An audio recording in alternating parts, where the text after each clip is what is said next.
With a person dying every 30 seconds from a hepatitis-related illness, even in the current COVID-19 crisis, it is crucial to act on viral hepatitis. As we are aware that 28th July is Hepatitis Day, we at MediCircle are conducting a hepatitis awareness series. Through this series, we aim to raise awareness about what can be done to prevent the spread of hepatitis and educate people about many forms of it which are preventable and can be treated if detected early. Hi, this is Sana Khan, and today in this initiative, we are going to speak to Dr. Rakesh Kumar Jagdish. Dr. Rakesh is a renowned hepatologist in Noida and currently practices at Fortis Hospital. He is trained from ILBS in Delhi. He has a post-graduation experience of 10 years now. He has an experience in treating liver disease, gastrointestinal disease, endoscopy, liver transplant, and immunological disease. Please welcome him to our show. Hello, Dr. Rakesh. How are you? Hello, good evening. Good evening, sir. We are fine, thank you.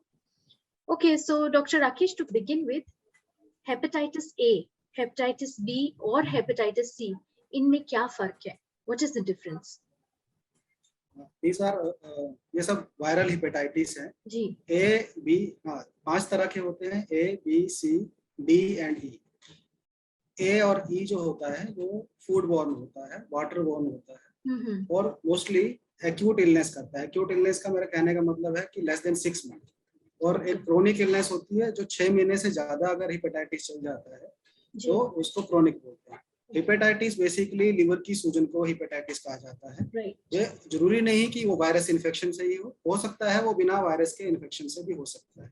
जैसे कि diabetic patient में, obese मोटे patient, मोटे लोगों में, या जिनको cholesterol की प्रॉब्लम रहती है उनमें भी हो सकता है. अब आ जाते हैं ए, बी, सी और इनके बीच में डिफरेंस. ए और ई जो होते हैं वो वाटर बोर्न होते हैं. गंदा खाना खाने से या बाहर का खाना खाने से हो सकता है. A and E. ओके. और जो बाकी जो दूसरे हैं बी और सी जो होते हैं वो ब्लड ट्रांसमिशन से होते हैं. ओके. जैसे कि माँ से बच्चे को हो सकता है, या सेक्सुअल कांटेक्ट से हो सकता है इन्फेक्टेड पर्सन से, या नीडल इंजेक्शन यूज करने से हो सकता है. करेक्ट. या ब्लड ट्रांसफ्यूजन से हो सकता है. जी. Okay, so doctor Rakesh, please एक वैक्सीनेशन जो है हेपेटाइटिस के उसका एक ओवरव्यू दीजिए हमें. हाँ, ये hepatitis A, B vaccine preventable disease है. मतलब इनका अगर हम वैक्सीन ले लें टाइम से तो हमें ये बीमारी होने से बच सकते हैं. जी. जैसे कि हेपेटाइटिस ए जो वैक्सीन है वो हेपेटाइटिस ए जो होता है वो ज्यादातर ऐसे पेशेंट्स को होता है कि जो बचपन में ज्यादा होता है. तो ये हेपेटाइटिस ए का vaccination early in the childhood कर लेना चाहिए. उससे ज्यादा सेफ्टी रहती है. क्योंकि अगर अडल्टहुड में अगर इन्फेक्शन हेपेटाइटिस ए का होता है तो बहुत ज्यादा सीवियरिटी हो जाती है और कॉम्प्लिकेशन बहुत ज्यादा होती है. हेपेटाइटिस बी का सिमिलरली वैक्सीनेशन भी है. बचपन से ही कर लेना चाहिए ताकि इम्यूनिटी आ जाए. और अगर कोई किसी प्रेग्नेंट पेशेंट को हेपेटाइटिस बी है और उसके बच्चे को प्रिवेंट करने के लिए बर्थ के विद इन 12 आवर्स के अंदर अंदर उसको वैक्सीनेशन करना चाहिए और इम्यूनोग्लोबुलिन का इंजेक्शन भी दे सकते. ओके, सो ये हेपेटाइटिस के वैक्सीनेशंस इजीली अवेलेबल है? बहुत इजीली अवेलेबल है. ए और बी को क्लब भी कर सकते हैं, दोनों अलग अलग से भी लगा सकते हैं. कुछ वैक्सीनेशन ऐसी आती है जो ए और बी का एक साथ होता है. उसमें तो आपको 2 इंजेक्शन लेने की जरूरत नहीं है. एक ही इंजेक्शन से दोनों वैक्सीन अंदर चले बॉडी में चले जाएंगे. और उनका शेड्यूल रहता है कि आज 0 डे पे लगाया, फिर 1 महीने के बाद, फिर 6 महीने के बाद. ओके. बहुत सिंपल शेड्यूल है और बहुत इजीली अवेलेबल है. हर सेंटर पे मिल जाता है. राइट. सो डॉक्टर राकेश, ये जो दूसरी बीमारी होती है जैसे कि डायबिटीज है, क्या ये हेपेटाइटिस होने को बढ़ावा देती है? बिल्कुल बढ़ावा दे सकती है. मैंने जैसे पहले बताया कि नॉन वायरल हेपेटाइटिस जो होते हैं जिनको हम बोलते हैं नैश, नॉन अल्कोहलिक स्टेटोहेपेटाइटिस. दूसरा होता है एक अल्कोहलिक स्टेटोहेपेटाइटिस. ये नॉन वायरल कॉज है हेपेटाइटिस होने के. तो जो नॉन अल्कोहलिक स्टेटोहेपेटाइटिस है जिसको आजकल मेटाबॉलिक एसोसिएटेड लिवर डिजीज भी बोलने लगे हैं, ये डायबिटिक पेशेंट में ज्यादा होते हैं. और जो ओबीज होते हैं, मोटे होते हैं, जिनका बीएमआई 25 से ज्यादा होता है, उनको ये बीमारियां ज्यादा होती हैं.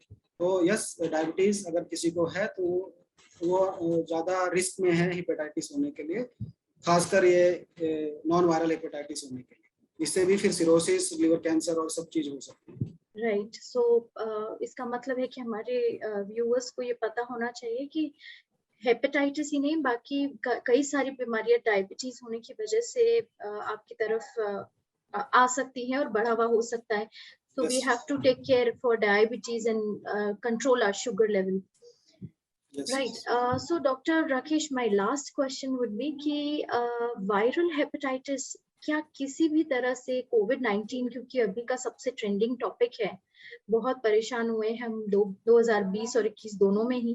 सो क्या ये वायरल हेपेटाइटिस होने की वजह से COVID-19 होने के चांसेस ज्यादा हो सकते हैं? नहीं, ऐसा नहीं है, डायरेक्टली ऐसा नहीं है. लेकिन इनडायरेक्टली यस.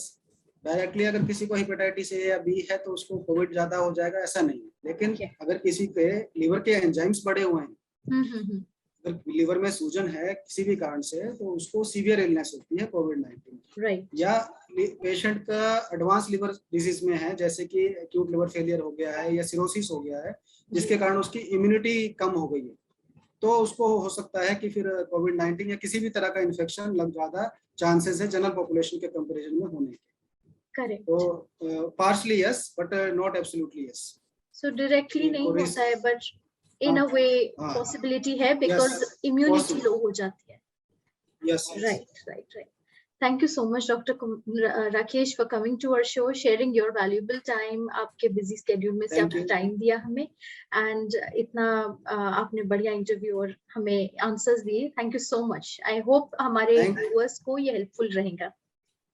मेरी एक एडवाइस रहेगी हेपेटाइटिस डे पे कि आप एक्सेस अल्कोहल ना पिए, रेगुलर एक्सरसाइज करें, और वैक्सीनेशन बचपन से ही लगवा लें, या कभी मिस हो गया किसी कारण से तो अभी ही तुरंत वैक्सीन करवा लें.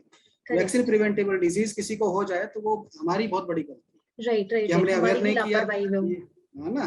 तो अवेयरनेस बहुत जरूरी है इस मामले में, है ना. अगर आपको मोटापा है तो आप आज से ही एक्सरसाइज शुरू करें. ये मेरी आपसे गुजारिश रहेगी, हाथ जोड़ के मेरा निवेदन रहेगा सबसे कि आप ये सब चीजें फॉलो.